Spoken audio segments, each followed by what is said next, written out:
Ya estamos de regreso y me da mucho gusto recibir acá en el estudio de CIPSE Noticias más temprano a los doctores Jesús Mo y José Garfias para platicarnos el libro Entendiendo el Autismo que se presentó ayer en la Feria Internacional de la Lectura Yucatán. Doctores, muy buenos días, bienvenidos. Gracias, Gracias, buenos días. Qué gusto tenerles acá, poder Igualmente. platicar de este libro que se ha presentado en la FILEI. Pues muy interesante porque el tema del autismo, de pronto puede haber un poquito de desinformación, sobre todo para las familias que tratan con un caso como este, ¿no? Sí, bueno, esta fue una oportunidad que coordinó el doctor Jorge Salazar, neurólogo, que nos hizo una invitación a diferentes especialistas que de alguna forma estamos en contacto, ya sea con pacientes o en la investigación, con el tema de las neurodivergencias, particularmente el autismo. Entonces ayer se presentó justamente la FILEI este libro y pues se desarrollaron diferentes temas compartiendo por los diferentes autores que participan en el libro. Hay de nutrición, médicos, neurólogos, psicólogos, en mi caso especialización en sueño, que de alguna manera fuimos participando en los diversos capítulos del libro. Me encanta la idea y este libro porque qué importante poder mezclar diversas áreas de un solo tema, en este caso, como estaba comentando, la parte del sueño, y uno dirá, bueno, el sueño, ¿cómo puede influir también en el tema del autismo? ¿Podemos comenzar definiendo el autismo? Sí, claro, mira, el autismo es una condición de neurodesarrollo y esto es algo bien importante que tenemos que aclarar, ¿no? Porque es justamente uno de los mitos con los que se tiene respecto a esta condición, ¿no? Que es una enfermedad y eso es totalmente diferente la realidad, ¿no? Es una condición neurológica de neurodesarrollo. ¿Eso qué quiere decir? Que la forma en la que la persona autista ve el mundo, percibe las cosas y todo, solo es diferente a como lo ven otras personas, ¿no? Los que conocemos en este medio, una persona con condición autista sería una persona neurodivergente y una persona sin esta condición sería una persona neurotípica, ¿no? Entonces, en esta circunstancia, una persona autista tiene características específicas que lo hacen diferenciarse de otras personas. Por ejemplo, la parte sensorial, por ejemplo, tienen diferencias en la manera en la que perciben sensorialmente el mundo. La parte de la condición social, ¿no? En cuanto a cómo se desenvuelven socialmente con otras personas, ¿sí? Y hay otra característica en particular, esto se me fue, es la parte social, la parte sensorial, y la parte... La fijación y la repetición. las repeticiones y las fijaciones, gracias. O sea, tienen fijaciones hacia ciertos comportamientos repetitivos, ¿no? Que serían como las tres características fundamentales en la cuestión diagnóstica, ¿no? Pero ese diagnóstico lo hace un especialista, yo me imagino, o por ejemplo, en la familia, ¿a qué edad o en qué momento se puede detectar? Bueno, en realidad se puede hacer a una edad temprana, ¿no? Se considera que una edad pertinente para poder hacer una evaluación ya diferencial sería a partir de entre los 3 años en adelante, que es donde las pruebas ya están estandarizadas para ese rango de edad, ¿no? Sin embargo, quizás hay características o comportamientos que ya pueden ser notorios a un poquito menor edad, ¿no? 2 años tal vez, ¿no? Dependiendo de pues cómo sea el desenvolvimiento del niño o la niña, porque también es una condición que también puede darse en niñas, ¿no? Pues ya puedes ir notando algo que te llama, por ejemplo, la atención con respecto al comportamiento con otros niños, pero ya para hacer un diagnóstico diferencial sí hay un rango a partir más o menos de los 3 años en adelante, ¿no? Me llama mucha atención la parte de lo que comentaban del sueño. Quisiera yo preguntar antes la parte, porque mencionó mitos y realidades. ¿El autismo es heredable o es una condición que se adquiere, se presenta solamente a temprana edad, se puede presentar en adultos mayores o cómo se desenvuelve? Sí, justamente es parte de los mitos que se tratan en el libro, ¿no? En cuanto a, por ejemplo, si es solo en niños, si se da en niñas, ¿no? Que se ha demostrado, hay estudios que avalan que se puede dar en en los dos, en niños y en niñas. El rango de edad, pues también es una situación. Hoy es muy común detectarlo en niños, ¿no? Porque finalmente es cuando más estudios y más avances ha habido en la cuestión diagnóstica, pero pues también se ha demostrado que al tener también una base genética, además de biológica, en la presencia del autismo, pues vaya, casi siempre cuando hay la detección o el diagnóstico de un niño autista, generalmente hay algún familiar directo, papá, abuelo, que puede tener esta condición que también, pudiera ¿no? tenerlo. ¿Cómo se va entrelazando la parte del sueño en todo este tema? Bueno, en la condición de espectro autista, además de los síntomas como se han descrito para su diagnóstico, esto generalmente viene acompañado de otras alteraciones. O sea, el paciente puede tener, además del diagnóstico, puede tener ansiedad, puede tener depresión, y uno de los que aparecen con mayor frecuencia son las alteraciones del sueño.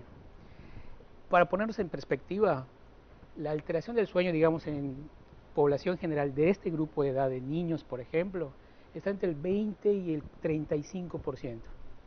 En el grupo de condición espectro autista, ahí vamos a encontrar que está entre un 70 y 80%. O sea, duplica la prevalencia o el número de casos de quejas con problemas de sueño. ¿Cuáles son los principales problemas de sueño? Generalmente son los papás quienes hacen esta observación. Los niños de alguna manera es como una batería, no se apaga y sus papás dicen algo extraño pasa, mi hijo que no se duerme, yo no he dormido por meses, ya no sé qué es una noche completa de sueño, porque se despierta y no se pueden dormir. Entonces los principales problemas de sueño son, en este orden, insomnio, es el que principalmente se quejan.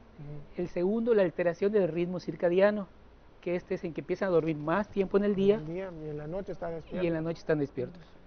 De este siguen las alteraciones del movimiento, el síndrome de piernas inquietas, se acuestan, no se han dormido y tienen la necesidad de mover las extremidades inferiores, o sea, las piernas. Y una vez dormidos, empiezan a dar patadas. Esos serían como los 4 principales problemas. Bueno, adicionalmente está la apnea obstructiva del sueño. Entonces, esos serían los 4 principales problemas que aparecen en el grupo de condición de espectro autista. ¿Cómo se maneja esto? ¿Se trata con un especialista? ¿Los papás lo pueden manejar de alguna forma? Bueno, la intervención sí es multidisciplinaria, Okay. pero hay una ruta que se puede seguir. Inicialmente es la psicoeducación, en darle la información al papá, por ejemplo, cuánto debe dormir su hijo. A veces hay papás que no saben si debe dormir 5 horas, si debe dormir 8 horas, si es normal que duerma 6 o es normal que duerma 10. Sobre todo cuando son niños y cómo se maneja, claro. Es correcto, en el sentido que a veces la primera parte es psicoeducación, decirle cuánto debe dormir, en qué momento debe dormir, es natural la siesta, cuánto debe durar la siesta, qué alimentos, qué puede tomar antes, después del sueño. Entonces esa es la primera parte. Si eso no funciona, vamos a una siguiente parte, que es la intervención en la higiene del sueño. Entonces modificamos una serie de conductas, patrones que mejoren el inicio del sueño. Por ejemplo, muchos niños están acostumbrados a que se duerman con el biberón. Si no está el biberón, no se duermen y si se despiertan, tiene que estar otra vez el biberón. Entonces se han hecho asociaciones conductuales para iniciar el sueño. Entonces lo que se hace es la parte psicológica, la segunda fase, digamos, para detectar esos patrones de comportamiento, hacer los ajustes para mejorar la independencia del niño para dormirse.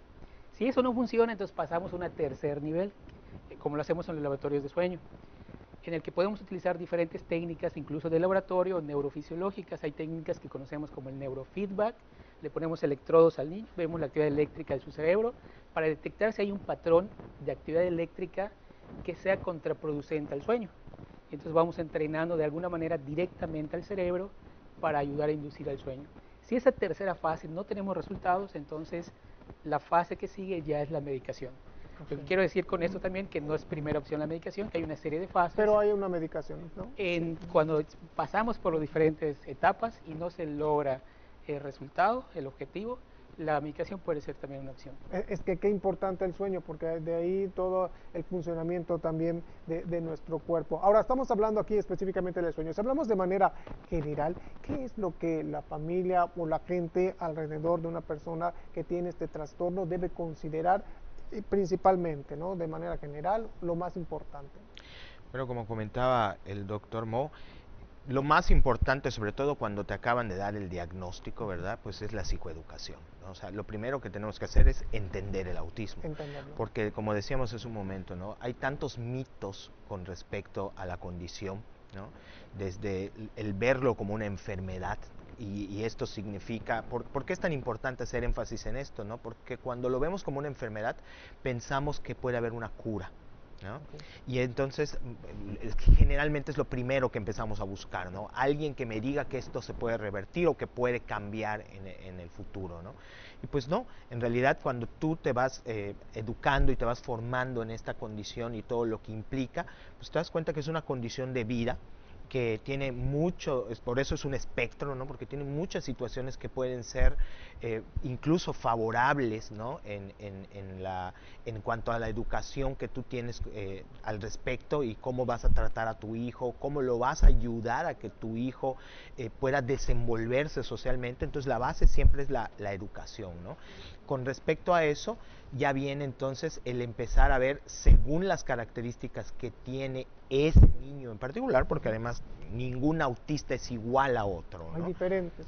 Totalmente, totalmente. Por eso es un espectro, ¿no? O sea, espectro se refiere a que hay muchísimas características y el ser autista implica que tú tienes varias de esas características, pero no necesariamente las tienes todas, ¿no? Entonces, por eso es importante evaluar en cuál es la condición de ese niño y con base en eso hacer, como decía el doctor Mo, una ruta de trabajo con diferentes especialistas. También es un trabajo multiinterdisciplinario, ¿no? Habrá niños a lo mejor que tengan ciertas dificultades motrices donde vas a tener que trabajar con fisioterapeutas, terapeutas ocupacionales, médicos, ¿no? Neurólogos, psiquiatras, dependiendo de qué es lo que vaya a requerir, si va a requerir algún medicamento. O sea, todo esto es con base en lo que se va haciendo durante todo el camino desde el diagnóstico hasta ir viendo cómo va creciendo ese niño y cuáles son sus necesidades, ¿no?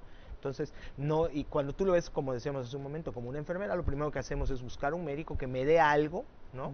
Para tratar de revertir esto. Y no, o sea, les decía, es incluso la familia tiene que aprender a comunicarse. Hay autistas no parlantes, ¿sí? O sea, que no hablan y puede ser que el niño nunca llegue a hablar, o puede ser que en algún momento lo logre, o sea, hable, ¿no? Y se da esa condición. Entonces la familia, mientras tanto, tiene que aprender también formas de comunicarse con el niño, ¿no? Porque el niño además encuentra formas de comunicarse con el mundo y con la familia, ¿no? Eso es increíble porque muchas veces son los demás los que no entienden al niño, pero el niño entiende perfectamente el mundo, ¿no? Ahora, en este caso estamos hablando de los niños. ¿Esto llega hasta la parte de la adultez? ¿Se puede manejar? Es una condición de vida. O sea, condición.